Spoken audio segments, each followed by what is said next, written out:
Hi, I'm Alvina Ling. And I'm Grace Lin. And we're book friends. Forever!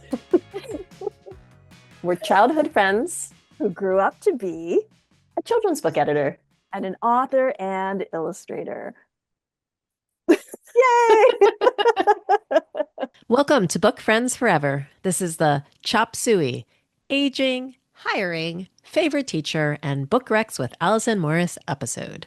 As a reminder, once a month we'll have an odds and ends episode where we cover several topics. And check out our Instagram handle at bookfriendsforever_podcast. Alvina, how have you been? Ooh, I've been good. I mean, I don't know. I kind of feel like it's all been a swirl of things. So I think last week when we recorded, it was right before my birthday, I believe. Oh, gosh. Yeah. So I took my birthday off. Happy birthday! Thanks. I think originally I was planning to go to the cloisters and the Met, but we had our niece Quinn with us, and Quinn was a little reluctant to go all the way up to the cloisters. And so we kind of compromised with just going to the Met and then watching the movie, the Matt Damon movie, Odyssey, the Odyssey. Right.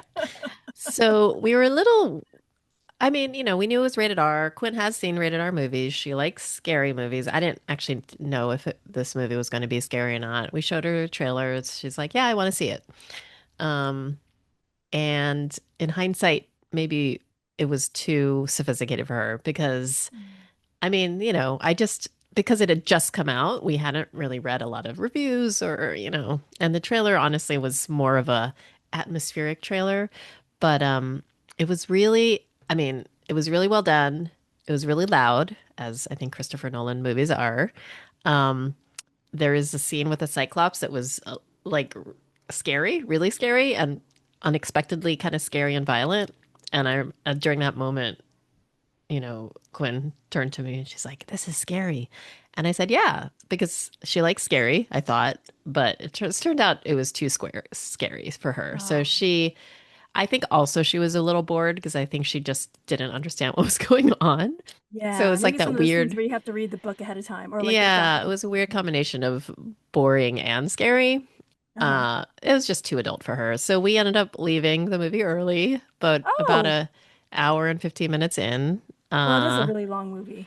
Yeah. And but Steve and I were really enjoying it before we left. So actually we have tickets to see it again this coming Friday. So Oh, good. we will finish it. So I do recommend it. I actually did I had ordered Gareth's, I should tell this to Allison when she joins us, but I had ordered Gareth's anniversary or collector's edition of the Odyssey, but it didn't come until after. So I got it yesterday, I think. So I haven't read Oh, it yet, but I had thought like in advance, like, oh, I'll order it. We can have the niece and nephew maybe read it before we see the movie, but that didn't work out. yeah. Anyway, I've read that well, we'll have to tell Alice when she comes, but I've seen that some places are selling Gareth's book at the movie theater, and I was like, what an ooh. awesome thing. That is cool. I think it hit the bestseller list, I Yeah, think. So, as it yeah. should, Yeah. and So, what an awesome thing to do that. Like I hope all all places do that. I think it's such a smart idea. yeah.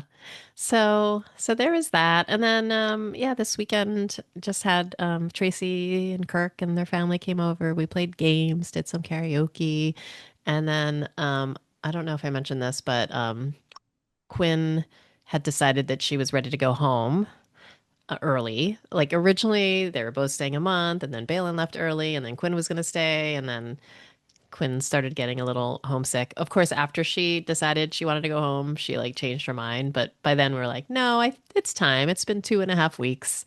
Yeah. So we brought her back to New Jersey and hung out with the family there. We watched the World Cup finals out there, and Nikki is recovering from her surgery, so that's great. And yeah, and then last night, our company had a summer party.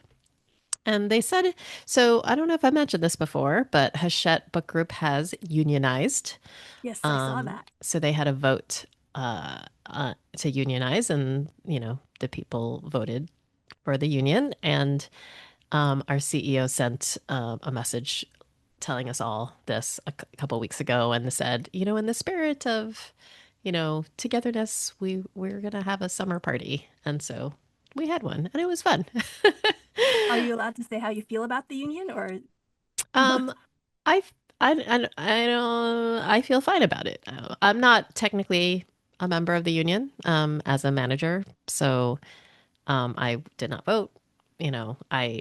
I guess I guess I'm not really supposed to say either way. I'm supposed to be pretty neutral, so I will just uh say I am neutral about it, but I feel fine. okay.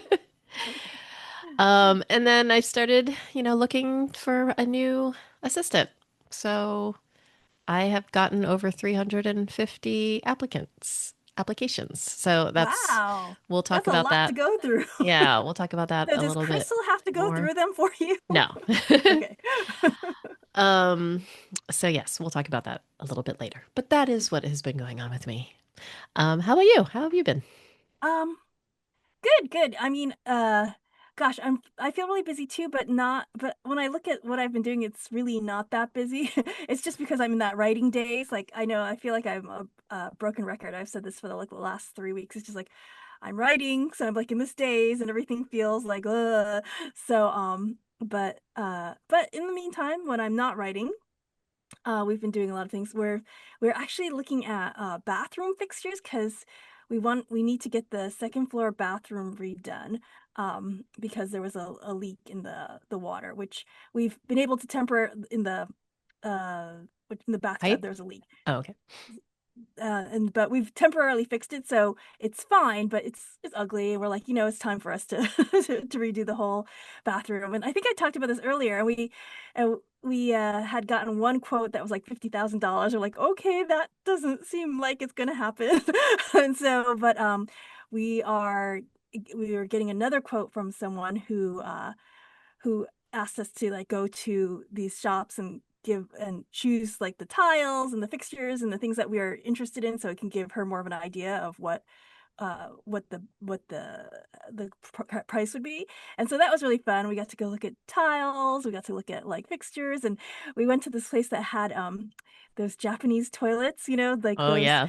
And I was like, Heated seat yes, and the heated seat. And I was like, oh, I remember this when we were in China and Taiwan and Hong Kong, and like all the seats were heated. And I remember my sister-in-law, Christine, she said, I'm gonna have a hard time getting used to an unheated toilet seat after this. And I was like, yeah, I know, me too. And so now I'm like, maybe we should get one. And so I can see why the budget goes up to like yeah. 50,000 really fast, but we put it in as our wish lists kind of thing. So excited about that, but mainly just staying home and writing. I mean, we went blueberry picking again, and Yay. we're hoping to get our vegetable garden uh growing well. It's starting to grow some tomatoes and some cucumbers, which is great. It's all because there's that cyclospora Yeah. thing going on, like where like all the vegetables from I think Taylor Farms, which pretty much is like so many vegetables all over the country, is from there. Like is probably got this cyclospora parasite, and so we decided that we can only really eat like local vegetables, which is fine, but it's a little hard because it's like, okay, we'll go blueberry picking again and we'll eat all the few cucumbers we have in our garden. So um that's what we've been doing. We planted cucumbers and tomatoes at the beginning of the year, and they've gotten like so big, but Oh, good. no Yeah. fruit yet. So We ours so we have a groundhog who we've nicknamed Murder Hog. I might have talked about him earlier. I've definitely seen you post about him. And we had a pretty elaborate garden. He destroyed them all, and so we Oh, had to plant them all again. And we built like these fortresses around them. And now our cucumbers are doing pretty well. I mean, they're like huge. It's like huge, and and we were able to pick a couple. And there's a lot of flowers, so it looks like it will be good. Tomatoes is a little still some, and zucchini and squash, but like gosh, we had sunflowers, those are all gone. Peas, forget it. It's just like murder hog. All right. So for the first segment of this Chop Suey episode, we thought we'd talk about aging, which we've talked about before in different ways. But I think because we're both perimenopausal, we Mhm. thought it was a topic that was on our minds. So, Grace, I know that you had actually suggested this, so why don't you share a Oh little bit yeah. more? Well, one of the reasons why I came up was because I'm starting to get uh like I guess my shoulder has been acting up, right? And it's like a weird like kind of stiffness in it. And I looked it up and I was like, oh, one of the signs of perimenopause or menopause is frozen shoulder. And I started reading up about it. I'm like, oh no, I'm starting to Yeah. get frozen shoulder. I was like, I am starting to get it. And I'm like, oh no. And I was like, oh, this is all because of perimenopause. And so like frozen shoulder. And it's just all those things that happen. And I guess it's fine. It's not the end of the world, but it's just a pain. What does it, so knock on wood, I don't have frozen shoulder, but there is no cure for it. Is that true? Or, Yeah, and but it's not lethal or anything like that. Like it's not. yeah. It's just painful, and um, it usually goes away on its own in something like like a year. So it's painful, like it hurts. Right. Well, so I guess it goes through many stages. Like right now, I'm in the beginning of the freezing stage, right? Okay. So it's just like kind of stiff, and if it goes through the whole thing, it'll get stiffer, stiffer.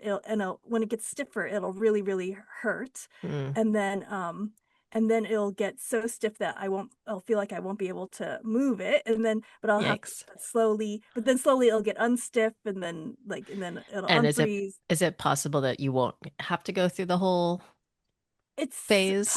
I'm hoping, like it seems like there's not really a way to stop it, but there is a way to make it less painful. Like, Mm, so I actually think I because if you remember I had that whole shoulder injury like yeah. a year or two, so and I think that was frozen shoulder too, Mm, that I was working through, and then I injured it. Like it mm, was already acting up, and then I pushed through it, like thinking uh, like, oh, and I'm gonna do a pull up, and that's like the wrong thing to do. Like okay. don't push through it. Like you have to keep it moving. So are Keep it there moving. like you can kind of do PT to help it? Yes, it should Okay. alleviate. It should alleviate it, and maybe I'm hoping it'll never get to complete stiffness. Like it'll just be kind of annoying. Hmm. And then maybe in a year I'll be fine. Like unfreeze. But Does does anything like hormone yes, replacement they said that therapy help? that might help. It depends on the depends on all the things. My doctor doesn't think I'm got enough symptoms yet, but so maybe because it's not really bothering me, I just can feel like the very Yeah. beginning of it, and so Well, I um guess for, people, women, I guess, or, people out there who either are going through it or will go through it. I mean, just to be transparent, I am on HRT, hormone replacement therapy. oh really? I started at the end of last year, and it wasn't honestly, it wasn't major symptoms, although I have had heat flashes and but my company, I might have mentioned this before, but Hachette has a partnership with MIDI Health, which is a Uh-huh. specifically for menopause. And I Uh-huh. thought, oh, well, if we have a partnership and I'm going through this, I might as well. So I just, made an appointment and just talk to them about various things. And, I had heard and friends who, had done a lot of research basically said that, I mean, doing HRT is beneficial, Yeah. and especially in preventing, um, is it now I can't remember if it's ovarian cancer or heart disease, but to do it before you're 60 is what they Yeah. say. So I thought, well, I might as well. I will say I feel so good. Like my sleep, I mentioned this before, but my sleep feels under control. Like that was honestly the main thing that I was Mm. talking to the doctor about. Um, but also brain fog. That is a very real symptom of perimenopause, and I definitely have felt more brain fog in the past. And so I don't know 100% if the hormones are helping with it, but I don't know. It definitely hasn't hurt. And I Yeah, don't yeah. feel as, you know, as out of it as I have in the past, where it's like almost every day I forget a word, or, now I feel like it still happens, but to me, it's like a normal happening as opposed to like, why is this happening constantly? So, yeah. Yeah, my symptoms haven't been the ones that HRT were prescribed for yet. Like mainly it's been weight gain, which my at least my doctor says HRT doesn't really do anything for weight gain. And My if doctor said that somebody it could help. yeah, Yeah, maybe really? but Okay. So yeah, if anybody knows the other, please let me know and yeah, I'll bring it back to her and be like, I heard. yeah, And thinning hair, which is a pain. But so this is probably the first real like yeah, like something that actual. kind of like other than vanity Mm-hmm. that actually like encroaches on my lifestyle. Yeah, So it might be a good excuse to use to start HRT. yeah. I don't think it's a bad thing to try. Yeah. Is there anything else about aging that you want to Well, I discuss? mean, I think just being older is just an interesting thing in general. I don't know. How do you I guess do you think maybe I think about it more because when I'm writing, I take breaks and my mind wanders. and and I'm always thinking about very interesting or odd or bizarre things. And I was just thinking that like um I kind of feel like in a weird way I've like lost my edge. And it seems strange to say it that way, but like I feel like there's a certain edge that you have as a creator, and that edge when especially when you're younger, is kind of like this very distinctive feeling of what's good and what's not good, and like you're like almost very judgmental. And I think that's really important in some ways when you're younger. Like you need to know what you think is good, you need to know what you think is bad, like, and it's almost like uh being hypercritical. But I feel like I've really, really lost that. Like I really have no urge to. I don't want to bring up Mac Barnett again, but like that whole thing about his cred thing, and I was just like, I really have no urge or energy to even think about what is crud and what is not crud. Like I don't even care. Like whatever. Like I don't even care. Like that Yeah, is I just mean, I think when you get not. older, you're just like you don't sweat this small Yeah, stuff, I guess, or you yeah. just don't like you just realize, oh, what's really important Yeah, like, to does that even us. matter? Like, that's really so, like, I Yeah. feel like I've gained a lot of peace, and I feel happy about that as a person, but there's always a small part of me as an artist, like, "Oh, I'm happier as a person, but have I lost my edge as a creator?" Like, Mm, because 'cause I'm not as, like, "Oh, what make" like, that perfectionism thing that yeah. pushes you, so, I think I I don't feel know. that in a way, in the sense of, like I think when I was maybe 10 years ago, when I was more of a up and coming, maybe 15 years ago, when I was more like a senior editor, executive editor, and I was, just winning all these auctions, and I'm in all these big auctions. And I actually haven't won an auction in a long time. I'm in the middle of two auctions right now, and Oh, I hope I win at least one of them, but we'll see. So part of me just feels like, have I lost my touch? Like, I think our authors and agents more interested in going with the kind of the hungrier, younger yeah, I guess this is I'm not as editor hungry, now? maybe. That's the Yeah. word. And it's good and bad, right? Like Yeah. Like I don't want to be complacent, but I think also yeah. even though, I guess I'm a little concerned. I guess if I keep losing auctions, I guess I should get a little concerned, but at the same time I'm like, well, I know it just happens and I don't know. I'll acquire books and it's fine. Yeah, it's kind of like I have this feeling, I posted this quote that in this Agatha Christie book, but it's actually from the Bible. But Agatha Christie used a quote from the Bible in one of her mysteries, which is the only reason why I know it.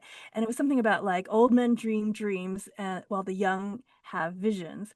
Mm, And and I was like, huh, I kind of really feel that because I feel like all the things that I want now, like they're like dreams. Like it'd be really nice if that happened. I'd really like it, but I don't feel like I need to like figure out a strategy and like work it, like which is what I felt like, 10 years ago. I felt like, okay, how can I get that? And what step here, step there, step there.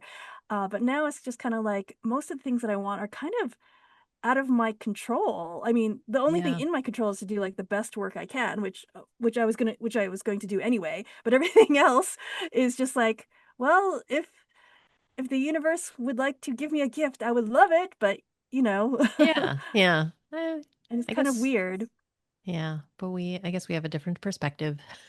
I know. Yeah. There's part of me that is, I don't know, worries about it, but not not Yeah. really. I don't think we need to worry too much about it.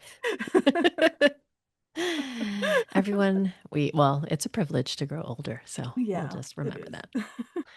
that. Okay, so for the next segment, we thought since I'm hiring a new assistant, I thought I could talk a little bit about what qualities I look for when hiring. As I mentioned, I had over 350 applications. Oof. I had over 100 just the first day, and but I wanted to kind of cast a wide net, so I did Hmm. post on LinkedIn and I posted on Instagram, and and then it quickly blew up to over 300 and now over 350. But it's interesting because I was talking about it at the party last night, and there was a woman who had been the marketing assistant when I was hiring, who turned out to be Rakaya. And Oh. she said, I remember back then that you said the same thing to me. You said, when I asked you how it was going, that you said, I have over 300 applications. I'm like, oh, okay. That's good to know that this is Yeah. how it was before too. And, and I can find a great, someone great. And so I will say I'm just not going through all 350 applications, unfortunately. I just don't have the time or bandwidth. And Hmm. I did have so many referrals. Oh, So yeah. I did prioritize the referrals Yeah. and I looked at those applications, and I talked to our HR manager, who's helping, and he actually said once you get to like five or six really good um, applicants, you can stop. And I said, oh well, I want to give more people a Hmm. chance. So he said that's fine. He's like, but I don't have the bandwidth to screen like more than say, he said I can stretch it to seven, but if you want more, and I said, some of these are referrals. I trust them. Like I don't think you need to screen them all. So, but Hmm. I'm happy to meet with them. So I Hmm. I think I am going to meet with over 10 Oh, applicants nice. and interview them and give them a chance, and Hmm. then see who I can find. And it's, some are at the looking for the assistant editor level and some are really entry level, and I'm open to both, and I'm just really interested to see who I meet. So, um, I always say that my number one thing that I look for is passion for children's books, Hmm. because I do think if you love the books, then you're more likely to love the job, and you're more likely to be able to just be excited by all the admin and Hmm. things that you have to do as an assistant. Um, the second thing I'm looking for is organization, and Mm. I think in part because I'm organized, but not really organized. And I really want an assistant who can keep me on track. And if I Hmm. miss something, can, help me, not miss it, or just follow up with me and say, hey, did you respond to this one yet? Or did you do this yet? So I'm really looking for someone who's organized. And then I'm also looking for good writing ability, because I always, obviously I've gotten better over the years, but I've always felt that writing marketing copy, jacket copy is not my Yeah. strength. So, and as an assistant, usually it is the assistant who at least does the first draft. And so I would love someone who's a great writer. Um, and then the other stuff is like nice to have. Office experience is always good. Bookstore experience is great. It's been really interesting reading people's cover letters. And Mhm. actually, the number of times they mention where the mountain meets the moon is really wonderful. Really? Yeah, Oh, I'm so a- I touched. know so many people mention where the mountain meets the moon. I think where I'm the sure in mountain the meets the Wild moon is Robot. number one, I'm and sorry? I said where the mountain meets the moon is number one, and then Oh, it's I was going Land to of say Wild Robot. and no, and then it's Land of Stories, and then I would say it's Wild Robot. So those are the Oh, kind of the top three. Oh, and The Cruel Prince, Holly Black. oh yeah.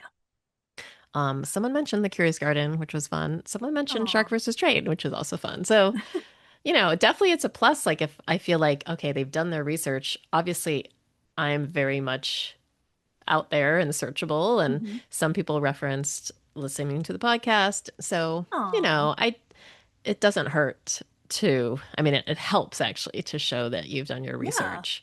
And if you I do mean, mention, and if it feels authentic to me that, like, oh, this is someone who grew up reading these books, then as opposed to someone who just kind of looked on the website and, and picked random books that they know that I edited, I think it speaks volumes because, I do need someone who has somewhat similar tastes to me yeah. because those are the books that you're going to be working on, and those are the books that you'll be reviewing submissions, for me, and need to know my taste. So those are all pluses. So, So what would be something that would be a red flag for you in mm. terms of an interview? Like, we'll be transparent. I had an interview fairly recently, and I think it went well, but I afterwards I'm like, I wonder if I did something did something weird.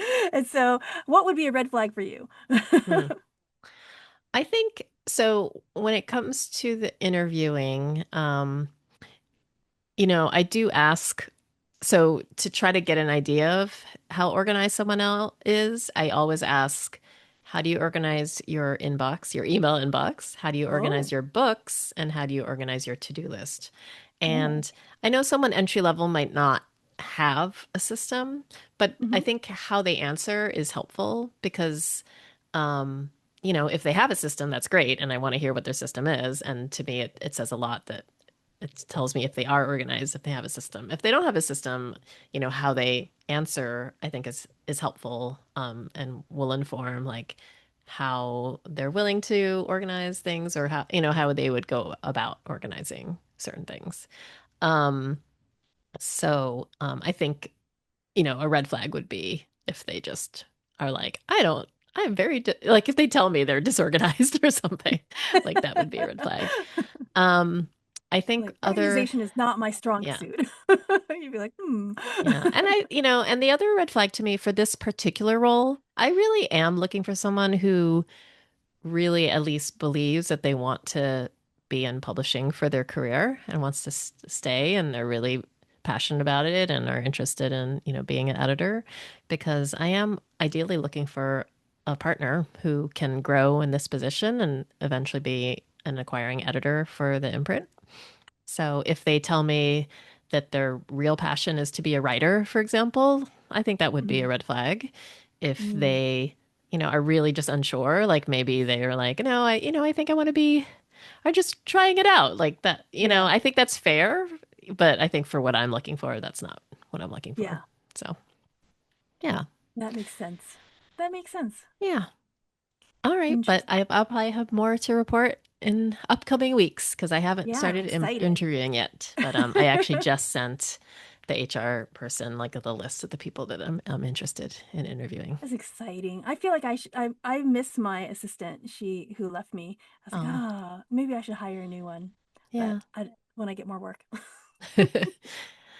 Um, all right. So for our next segment, we thought we'd just talk about. So actually, speaking of assistants, this came up because my current assistant, Crystal Castro, she is leaving to be a teacher. She's going to be a 10th grade teacher.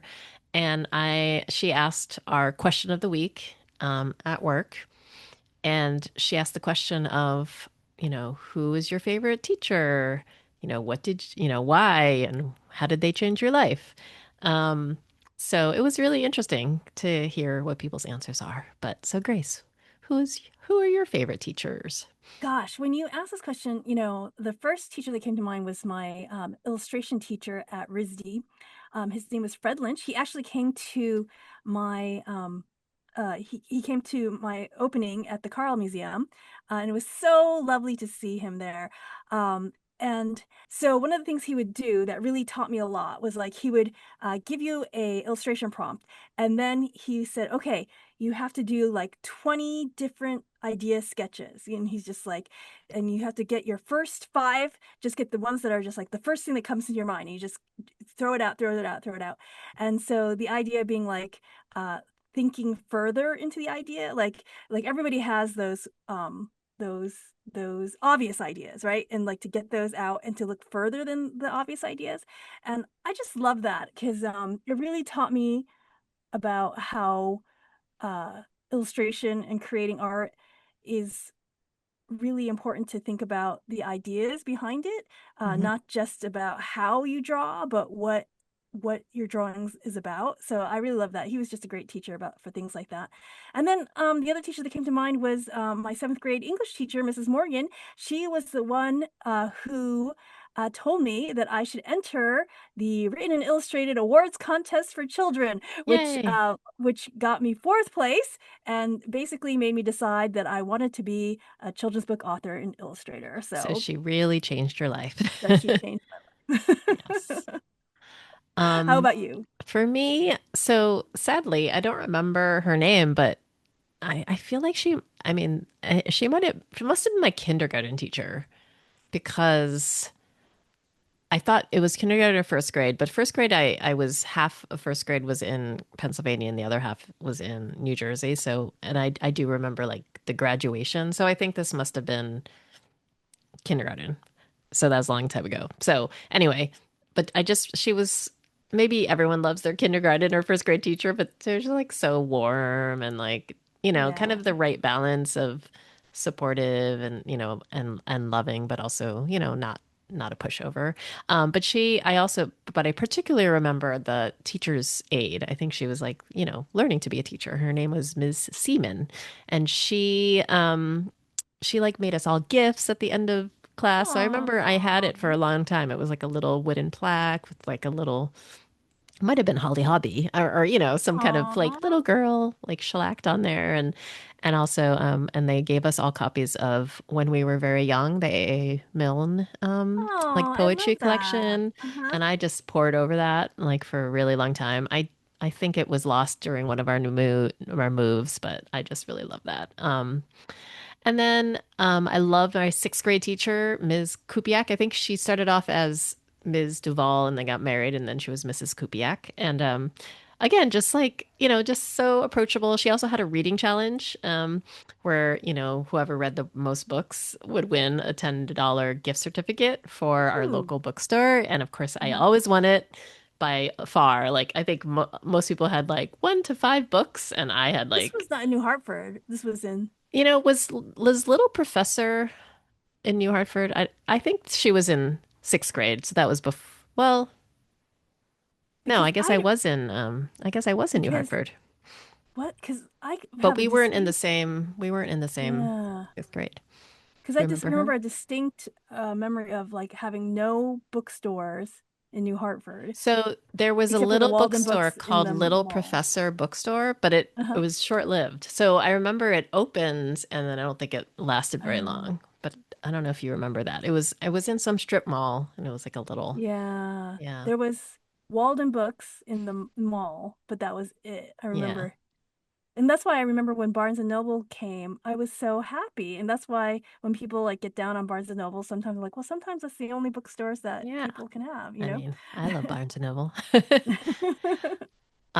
And then I'll just shout out Mr. Bryan, who's my high school band teacher, because I had him for 4 years, because I was in band for 4 years, and he was very intense and he could be kind of mean, but he was also like like really pushed excellence and Hmm. being like the best that we could be. And I remember I became like the section leader of the clarinet Oh. section, and he was a clarinet player himself. But I do feel like he inspired me to lead. And I think that had, because I never saw myself as a leader, but I think he Hmm. I kind of feel like that informed my career, my later career. So Nice. thanks to Mr. Brian.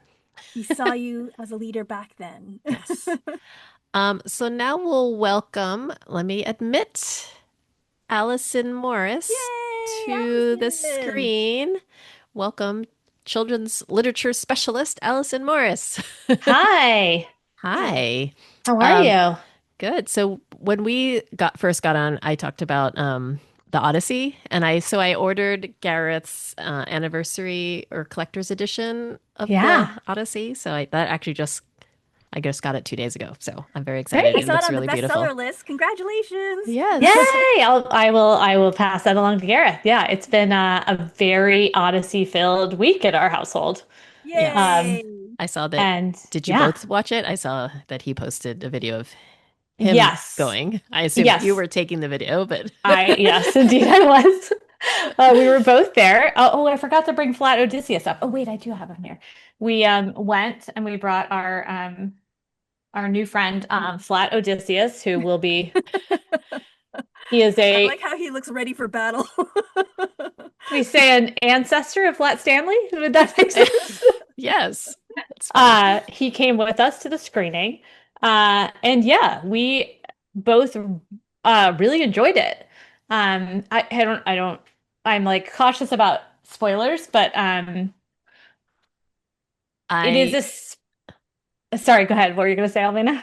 Well, I saw an hour and 15 minutes of it, and then we had to leave because my Oh niece, no. it was too much for my niece. So we're gonna go Okay. back on Friday and finish and Okay. watch the whole Got it. thing. So yes.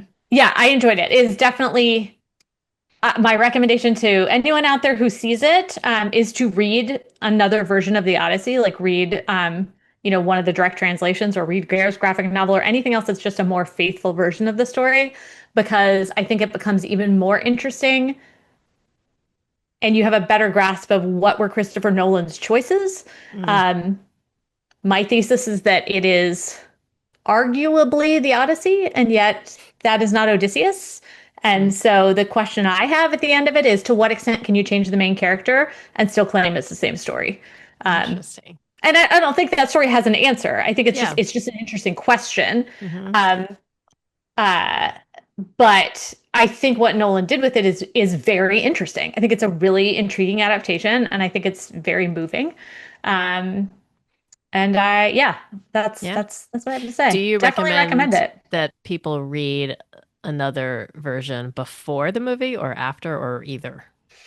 I think either. I think you could go either way. I mean, you will be, if you're Gareth, who has read many translations many times and spent 3 years essentially with this book, and then since spent a ton of time talking with scholars. Um, the whole way through the movie was like, but is this the Odyssey? But is this the Odyssey? But is this the Odyssey? For good or ill, right? Mm, We both were like noting things that we wanted to talk about afterwards, like during the screening. hmm. And so you could argue that it distracted from the screening that he knew so much, but I also just think it made it more interesting. So I Yeah. don't think it was a bad thing. I think Okay. you can go either way. And I Yeah. think what I do think is that what I think is that if you're a kid out there, or if you have kids out there and they want to cheat in high school and just watch the movie, they will bomb their exam. So that it Good to is know. definitely not a replacement for reading the Odyssey. Okay. There's also a lot in the film that is not directly from the Odyssey. It's from the Iliad or from the Aeneid or from other epics and other stories that were told over time. And then there's a lot of it that's just Nolan. Um, so yeah, he added some things and moved it. Yeah, it is its own thing. It's its Well, own I thing. know that Garrett's new book, I keep having a hard time saying it. Aeneid. Aeneid. Yeah, Aeneid yeah. is coming out. So I thought that was really interesting because I read that Nolan had taken a lot from the Aeneid and put it Yes, into it. yes. So I Grace, think if it be helps you fun remember, later. we made buttons for NCTE the last couple of years that said Aeneid a vacation or Aeneid more graphic novels or Aeneid more books by Gareth Hines. And those buttons are helpful for sort of a. There's also a couple different pronunciations, but it is perfectly appropriate to say Aeneid. But think of it like I need. So Okay. But I think that will be really great when that book comes out because yeah, then you can be like, well, if there was these characters that you didn't recognize, you could read it here. Like it's Right. and I saw that in some theaters. I was saying this earlier that some theaters are actually selling Gareth's book in the theaters, which is really amazing. Yeah. I hope everybody does it. Well, it's fun. We didn't know that was happening anywhere. And then a friend texted us from, I think it was in Seattle, who was like, sent a picture of the um Odyssey, his graphic novel, in their local Regal theater. And we were like, oh my God, that's amazing. And then I went on Reddit and found that there were a bunch of people who mentioned it from their theaters in a couple different cities. So I don't know how many Regal theaters have done it, but hey, Regal theaters, if you hear this, thank you. Amazing. Yeah. Such a cool thing. Campbell, we should get on that and like go and get on it and go to all the other theaters to see what they're doing. You need to do it too. Well, we saw it at Alamo Drafthouse in DC, which I always enjoy seeing films there. And they always put together a really clever reel before the movie that is just like, in this case, it's a mix of different early versions of the Odyssey, like all the old TV and movie sort of appearances, retellings, including Wishbone the dog doing the Odyssey. I saw that too because I also saw it was fun at Alamo. Yep. Yeah, that was fun. And they included Emily Wilson reading her translation, which is when I looked on Amazon, it was not that Amazon is the end all be all. Please support your local independent booksellers. But her book was number 3 on their sales ranking. Like it is the 3rd most popular. Wow. It was, I watched it go from 5 to 4 to 3 and imagine the unit quantities to shift in that bracket. And it's pretty incredible. Hers, when we heard 2 weeks ago, which this was incredible. Apparently, as of BookScan numbers, I guess it was just a week ago, from the preceding week, the top 3 selling editions of the Odyssey in the country were Emily Wilson's translation, number 1, Robert Fagel's translation, number 2, and then the Gareth Hines adaptation, number 3.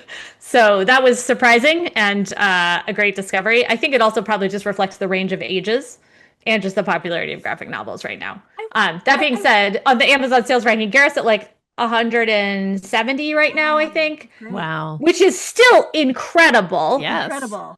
But it's not like it's number 3, number 4, number 5 on the bestsellers. It was like Emily Wilson 3, Fagel's 10, Gareth 150. But hey, being anywhere, being in the top 1,000 is incredible. Yeah. So, you know, amazing. That's great. We'll see. I wonder if that's something, because there's so many books that are changed to movies, like the Sheep Detectives and stuff like that. I wonder if that's something that movie theaters could do more often. I don't know who does those kind of things, but I feel like that's something that would be a great tie-in for like whenever there's like a movie adaptation. Well, and I guess like somebody should start a business. A couple of the people I saw on Reddit said, "Oh yeah, my local theater does this," implying that they don't just do it for the Odyssey, that they've been doing it for other things. In fact, they specifically referenced, oh God, I can't remember what book it was now, but another screening they'd gone to recently where the book was available for purchase there too.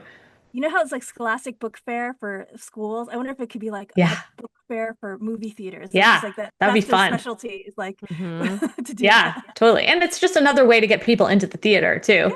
Yeah. Gareth has a friend who works at the American Film Institute in Silver Spring, and near us, and his friend put Gareth in contact to be like, maybe there's a thing we could do together. So if you live in the Washington, D.C. area, Gareth is going to be next Sunday at the AFI drawing as people come into the lobby before the film, which is going to be fun. And then they were like, yeah, you're welcome to come and sell books at that too. So I mean, we have no idea how that's going to be, but it'll at least be a cool thing to interact with people and like draw characters from the Odyssey. And what's fun is he also knows which characters from the Odyssey are in the movie and which ones aren't. So he hasn't told me what he's planning on drawing, but that'll be fun. So, and I assume he's going to draw his interpretation, but in theory he could draw his drawings of Nolan's interpretation, or yes, Matt Damon, I guess. I don't know. But yeah, it's been a fun week. It's also just been fun to see so many people discover, not necessarily discovering the story, but rediscovering it, or just being like, yeah, I don't really know it, and I realize it's a thing and maybe I want to know more about. So, and I think it's a film that is really ripe for discussion. I think it is a really powerful movie about PTSD and many other things, but that to me is one of the biggest themes that emerges. So, aside from the Odyssey, what should we be or could we be reading? Well, as I put together this assortment of things that I was like, oh, I should talk about that, talk about that. I was like, there is a sort of Odyssey theme that emerges here, at least the theme of a journey. So we're Okay. going to say these are books about unique Odysseys or journeys that I have put together here. Um, and the first one I wanted to mention is called Who Knows the Way to Mr. Grimley's Classroom? This is a picture book that is coming out on August 4th. It is one of my favorite books I have read all year. It's written by Chris Priestley and illustrated by Maria Chiara DiGiorgio, whose name is one of the prettiest names, I think, in the children's book industry. And I think she is one of the most talented illustrators that is working today. Midnight Fair, Professional Crocodile, Mr. LePron's Mystery Soup are some of her other titles. But this book is so much fun. It is a perfect book for back to school and for Halloween, but it is not like any back to school or Halloween story that you've seen before. So in this story, a teacher asks if a student would be willing to return a book that she borrowed from a teacher, and a kid volunteers and raises their hand. But this other teacher's classroom is in a distant corner of the school. And this school is not like any other school you've ever seen. And this child really doesn't know the way to get there. So we travel with them as they go through these strange and wonderful and really whimsical spaces. It is full of suspense and uncertainty and just these like beautifully creatively rendered delights. The watercolor illustrations are jaw-droppingly beautiful. The text is a joy. Kids are going to love it. It is great. It is slightly spooky, definitely funny, and like a feast for the senses. So I think it's a must-buy, and it is, again, one of my favorite picture books of the year, and one of the most imaginative books I've seen in a while. But while we're talking about imaginative books, is there anyone on the planet more imaginative than Shantan? This is my question. And I think most of us would say no, or at least he's in stiff competition in the top slot. So his new book, Hometown, comes out on September 15th. You should pre-order a copy now because it is another masterpiece from someone who's truly a genius. It is also a terrific companion to The Arrival. If you have not read The Arrival, first of all, go read The Arrival right now. Find a copy anywhere. I don't care. It is incredible. You don't have to have read it to read this at all. They stand alone beautifully, but they also make really fascinating companions to one another. So the central question here is, what if you, as a human or a humanoid, lived on a planet where no one else looked quite like you, and one day a spaceship came to your planet and someone emerged who looked like you, and they told you that they could bring you to the place you came from, a reportedly better and more beautiful place where you could leave behind the monstrous world in which you've been living and meet other people who look like you and like him, a place where you would fit in. Would you go? Would you trust them? Would you be able to say goodbye to the only family you've ever known and the whole planet, the only planet you've ever known? That is the premise of this book. It is stunning. It is a wholly unique tale of love and family and community and pride and acceptance and adoption and inclusion, and also possibility and potential and outsiders and invaders and conquerors and ego and all of the other things that are often the sort of flip side of those positives. It's great. It is also funny in places, as Shantan is always artfully able to do. So it is whimsy, suspense, and it's a book that I feel like only Shantan could deliver. So I highly recommend Hometown. Again, pre-order your copy now. It comes out September 15th and is not to be missed. Also, I mean, it's a fully illustrated book, but it's really more for upper elementary into teens and way up to any age of adult. So it's hard to categorize it. It's like an illustrated middle grade book, maybe I would say. I sort of like that it defies categorization. But yeah, that is my enthusiastic plug incredible. for Hometown. It's great. All right, in a totally different vein, I want to recommend the book The Honeybee Highway, written by Shanna Upchurch. Shanna rhymes with banana, and illustrated by Dagmar Smith. Shanna is, fun fact, a routine listener of this podcast and a member of the Patreon.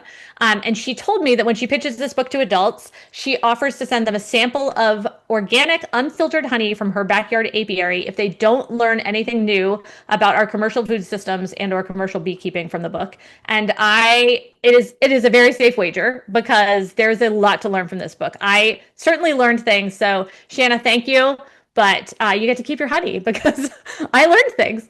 I think Shanna gave us both, Grace and I, both honey. I think. Oh, 'Cause nice. I think I met her at a Nice. conference.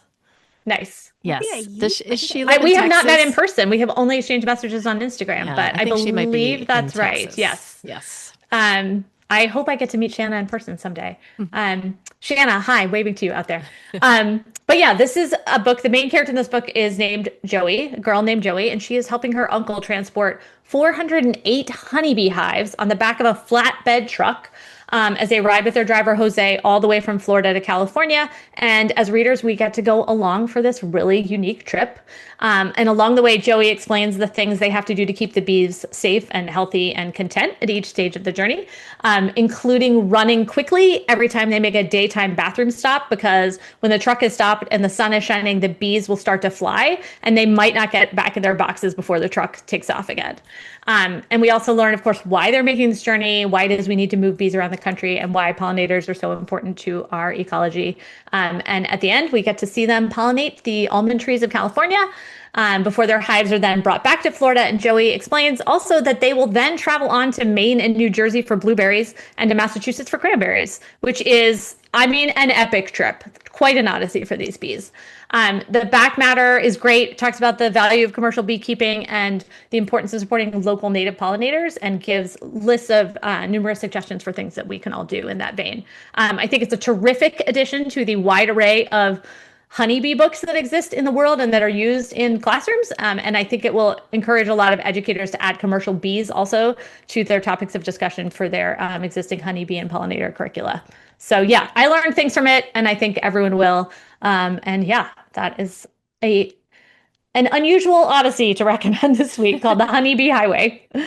And then going from land to sea, I know on a previous episode, the most recent one, maybe I talked about when we were in Hawaii that we got to go snorkeling with manta rays, and it was incredible. Even just snorkeling at night was incredible. And I discovered that there is a picture book that I somehow missed that came out in October 2024 from Candlewick called Dive into the Night Sea, written and illustrated by Thea Liu. And while I've seen a lot of books that show what night looks like on land habitats, it is unusual to find one that captures what it's like underwater in the ocean at night. And this is in very clever and beautiful way of giving readers that experience. It is done in this color palette that's like very inky blacks and grays. And at first, the only real color you see is the golden flashlight beam of the diver who is going scuba diving under the water. And it has very simple rhymes like dive into the night sea. I shine my light and wait to see who will come to me. And then each passage reveals different creatures who this diver is discovering under the water. Parrotfish, plankton, manta rays, and more. But the really clever bit that I haven't shared yet, that I did not realize was the case when I first read it on Edelweiss, is that this book is designed vertically. So you open the cover up and you turn the pages up, and you, as the reader who is along with the diver, go down. You jump off the boat into the water, and then you continue going down into the ocean, and then you come back up at this sort of pivot point. The world of the night sea is like a dream, but the time has come for me to leave. And you travel back up through a pod of whales, and you emerge finally back at the surface. And it just works really well. That book design for this particular text, and the art, I just love the art. There's also nonfiction text about each species of the book that's hidden artfully behind these really well-designed flaps on each of those critical pages, so you can learn more about the species instead of just putting them in the back matter. Thankfully, there's a video that shows you all these interiors, which is, again, how I discovered that the book was vertical and that I had been thinking of it differently. If you go to Vimeo, there's a video on Vimeo from Candlewick Studio that shows you every page of this gorgeous book, so you can see for yourself what I mean and sample it. I don't know that it zooms in enough for you to read the text, but you can at least see how the pages turn and see all the gorgeous illustrations. So that is Dive into the Night Sea. Yeah, I feel like it also somehow captures the silence of being underwater, and the feeling of movement in it, which is one of the things I think is particularly great about those illustrations. Thea Liu also illustrated a terrific book from Erdman's last year called Here and There, that is worth seeing too. And I really love their illustrations, and I can't wait to see what they make next. And then also, while we're on the topic of snorkeling scuba, I just finally listened to Linda Sue Park's most recent middle grade novel, Gracie Under the Waves, which came out last year. And it is a good younger middle grade novel. The audiobook, the reader has a particularly young voice that I think suited the text perfectly. And it's about a girl named Gracie who has fallen in love with snorkeling. And she convinces her parents by means of a well-researched PowerPoint to take a family trip to Roatan off the northern coast of Honduras, where she gets to experience like the real magic of snorkeling in one case, sort of very healthy reef, but also some of the dangers and challenges that go along with snorkeling. I think for kids who've experienced snorkeling, they'll particularly feel seen by it and they will feel like they relate to these adventures. But I also think it'll probably entice kids who haven't had that experience to be more curious about being in the ocean and see what it's like to put their face in the water and see this whole world unfold. It also, like Linda Sue's novel, A Long Walk to Water, it makes a really compelling case for kids being involved in conservation efforts and fundraising for charitable causes. She's sort of almost created a blueprint for that with A Long Way to Water that's been really useful in classrooms. And I think this book does that well on the topic of reef conservation. So that is Gracie Under the Waves. And then finally, I just wanted to be sure to include a book for July, Disability Pride Month. There's a picture book that I had noted last year and never got to talk about that is Mama Car, written by Lucy Catchpole and illustrated by Karen George. I didn't talk about this book, right? I keep having this deja vu. Like I don't know. did. It was published by Little Brown, I will say, but So you've heard about it so much too. I've heard about it. Yeah, so I don't know. Seen it. Okay, Grace, does I it don't sound familiar think I to you? did. Okay. It sounds familiar. Catchpole sounds familiar to me, but Okay, I think I've talked about other books by the Catchpole. So Lucy and her husband James are both agents, I believe, in the UK, but they also write terrific books that center disabled characters. They both live with disability and are very close to the experience and are also very good at educating all of us about the language we could be using. Apologies also to Lucy and James if I use any language incorrectly. Please correct me always. But this is narrated in the voice of a very young child who calls her mother's wheelchair Mama Car. And it talks about all the ways that the mama car interacts with her family and helps her mama. And the child sits on mama's lap as mama drives the car into the kitchen. They go on this expedition together. Mama has drawn a shopping list with pictures of the food they're going to pick up in the kitchen and bring back to the bedroom. And that, even just that adventure they have together is warm and wonderful. But also, there's this perspective of the kids sitting in the car when they go on an outing. In the big car, the mama car rides in the big car. And from her car seat, she can like see it and wave to the mama car in the back of the car. You really just get this sense the whole time of the mama car as being a part of their lives and a critical part of their mom's ability to get around the world and almost an extension of her own body. But also it makes the critical point toward the end that the best thing about the mama car is that it has a mama. So it's also just a really loving book that centers the human in this experience. It isn't just about what we think of as an assistive device or, some sort of medical apparatus. So it's great. And that is Mama Car, which is available now. Yay. So yeah, random mix of things, but they all come together under this rubric of odysseys and journeys. Yes, that's amazing. Yeah. All right. And now we'll end as we always do with what we're grateful for. I can start this week. I am grateful for the World Cup. I think it just offered Yes. so much enjoyment and entertainment and drama and I don't know. So Here. yes, and the final was very compelling and it was very close. So Yes. yeah, and I'm a little sad that it's over, but I'm grateful. Yeah, me that too. we had that to experience. I just read a piece too by someone who was reflecting on the fact that they're sad it's over because it was the first time in ages that they as a family have all sat together and watched something at the same time in real time in the way we used to. And I was like, yeah, that is a very special Yeah. thing that we don't get to do much anymore. That's true. Yeah. Anyway, Allison, what are you grateful for? I am gonna say I'm grateful for independent bookstores. Gareth and I have been going around. He's been just going to stores to sign whatever stock they have on hand of his graphic novel, The Odyssey and the Iliad, and whatever else they've got. And like we have great bookstores here in our area. So shout out to all of the awesome indies in the DC area. We love you guys so much. And also that's the world that I still feel like I'm in, even though I haven't technically worked in an independent bookstore now for 14 years, I think. Wow. No, maybe more, 15 years. But having spent 12 years in independent bookstores, they are still in my heart, forever in my heart. And there's nothing like going into a store where everybody just really knows their stuff and they're excited and they want to talk about, what's happening. We went to East City Books last night and they were about to host an event with a local author who had been in their romance book club at the store. And they had all watched her go through the querying journey and getting a publishing contract. And so it was a sold out event. They had 100 people at the store last night for that book launch. And that just made me really happy. Also, I have not read this novel and I apologize to this author. I didn't note her name. Oh, wait, I can tell you. But the title is Thighs Wide Shut, which I thought was a really brilliant title. Yes. Probably not a children's or YA book. No, not so much. Definitely an adult romance novel, but it was a great title. And oh wait, here it is. Let's see. Thighs Wide Shut by Haley Fleming. Nice. Congratulations, Haley. Yes. So yeah, indie bookstores all the way. Love you guys. Grace, what are you grateful for? Well, it's kind of related to your romance thing, because I am grateful for Wordle. And one of the things I've been doing with Wordle is thinking about these interesting Wordle words that I make together while I try to find the solution would be a really great romance novel or something like that. So it's kind of related. But the real reason why I'm grateful for Wordle is because I realized it's been so good for my mental health while I've been writing. I'm kind of got addicted to Wordle. So one day I was like, I'm not going to do Wordle. But whenever I took a break from writing, I would go online and I would go to social media. And then I got depressed and I was like, oh. And then at the end of the day, I realized, oh, you know what? I'm just going to go back to Wordle.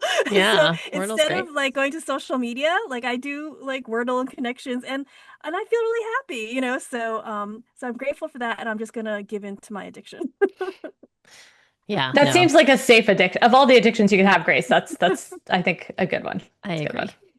Also, I really want to read the novel that you write from your Wordle words. I know. Yes. Or your found poem that's just Wordle. I had one that said, what was it? Adieu, felon, hello, cello. Nice. Yes. There's one of the games we played at game night was called Ransom Notes. And it's kind of like the poetry, the magnetic poetry. And so someone gives a prompt, I don't know, the plot of what movie, whatever, and then you could have to piece together using those words, something. So nice. That's reminded I've seen that game but haven't played it. That sounds like fun. It was fun. Cool. All right, and that was the Chop Suey Aging, Hiring, Favorite Teacher, and Book Recs with Alison Morris episode. Thanks for joining us, and thanks to Alex at Paceywork Studio for editing this podcast. Please rate and review us on Apple Podcasts and tell a friend about it. And tag us on social media using the hashtag BookFriendsForever, or send us a message via Instagram at BookFriendsForever_podcast, or via our website, BookFriendsForever.com. And please join our Patreon. The link is in the show notes. I'm Alvina Ling, and you can find me at Alvina Ling on Instagram, Blue Sky, and Threads. Allison, where can people find you? You can find me at KidLitGirl on Instagram, and I'm occasionally on other things, but that's the safest place. And I'm Grace Lin, and you can find me at Pacey Lin on Instagram and Threads, and author Grace Lin on Facebook. Have a great week. And don't forget to read. Bye!